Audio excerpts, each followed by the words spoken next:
I just would love them to name their own walk.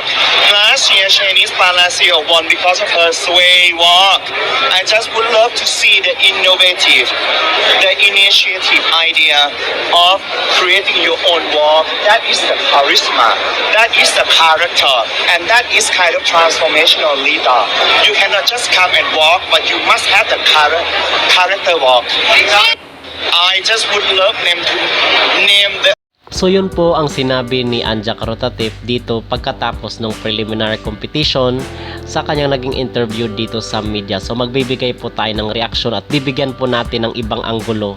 Ito naging pahayag ni Anja Carotatif pagkatapos ng preliminary round dito pa rin sa nagaganap na Miss Universe 2024 kasi sa tingin ko mga kapolitika ay damay po ang ating kandidata dito sa kanyang sinabi. Pero bago ang lahat ay huwag kalimutang mag-like at mag-subscribe na rin kayo para updated kayo sa ating mga latest issue.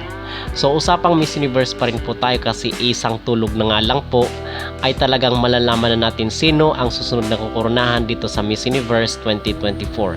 So itong pahayag kung inyong matatandaan last week ay merong pahayag rin itong si Jack Rahotatif dito sa social media na nag-post siya sa kanyang Facebook na ang sabi niya mga kapolitika ay ang hinahanap daw nila ay yung humble queen daw na willing makapagtrabaho dito sa kailang organization. So ngayon ay talagang puspusan yung mga kandidata kasi nga talagang grabe yung reward rin kung sino yung mananalo dito sa Miss Universe dahil yung sinasabi niya na 35 countries daw yung kanilang lilibutin and then yung magkakaroon sila ng tour sa iba't ibang bansa. So ang mga kandidata ay na-motivate na lang gawin nila yung pinaka the best nila, best shot dito sa Miss Universe 2024.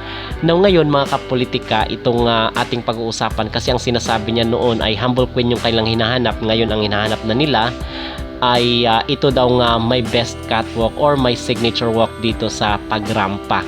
Okay, so napaisip ako sa loob, sa isip-isip ko ay bakit ganun? Bakit parang nag-iba yung ihip ng hangin ni Anja Carotatif kasi hindi naman lingid sa ating kalaman. Actually na-report na nga natin dun sa ating previous video na halo-halo po ang naging reaksyon ng mga Pinoy dito sa naging performance ni Chelsea na ang iba merong positibo at the same time meron rin namang mga negatibong komento.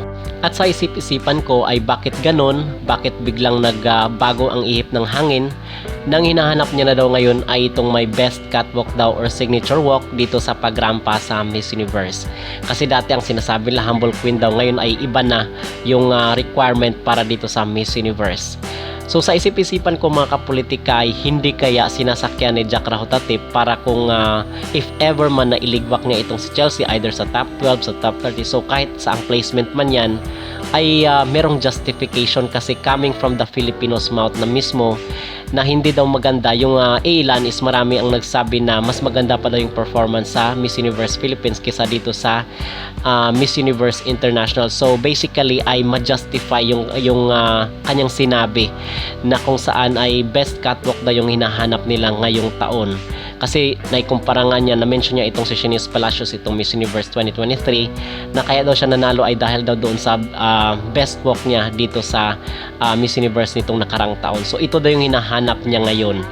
Okay, so basically mga kapolitika sa tingin ko ay sinasakyan talaga ni Anja Carotatif para ma-justify just in case iligwak niya yung ating pambato. At ito yung disadvantage nga, yung sinasabi natin na merong advantage at meron ring disadvantage yung pagbibigay natin ng criticism dito kay Chelsea Manalo kasi yung disadvantage mga kapolitika kasi sinasabi na nga natin ngayon may social media na sa modernong panahon ay pwede na nilang mabasa yung mga komento natin online kung ano ba yung sa loobin ng mga Pinoy kung nagustuhan ba or hindi.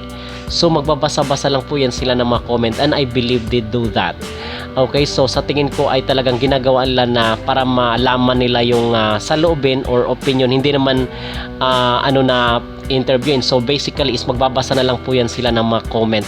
So kung nababasa niya doon yung komento ng ilan sa mga Pinoy, natatranslate niya ng AI. So basically is alam na niya, okay, kung paano laruin yung ating pambato. Wag naman sana mga kapolitika kasi ito ay personal na opinion ko lang naman.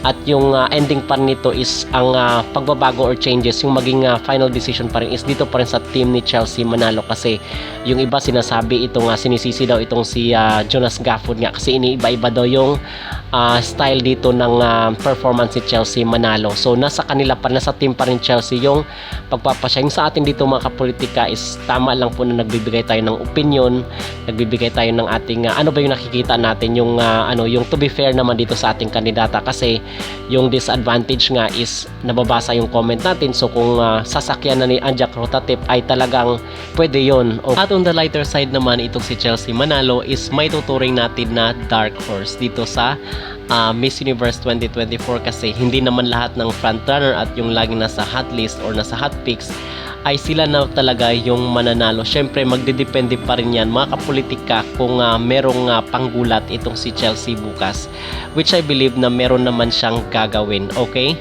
so yun ang aking personal na opinion kasi dito sa Miss Universe Philippines nga is hindi naman din inaasahan na si Chelsea ang magwawagi dito kasi nga dark horse siya. So hindi siya yung laging hot topic sa social media at hindi siya yung pinag-uusapan ng mga netizen.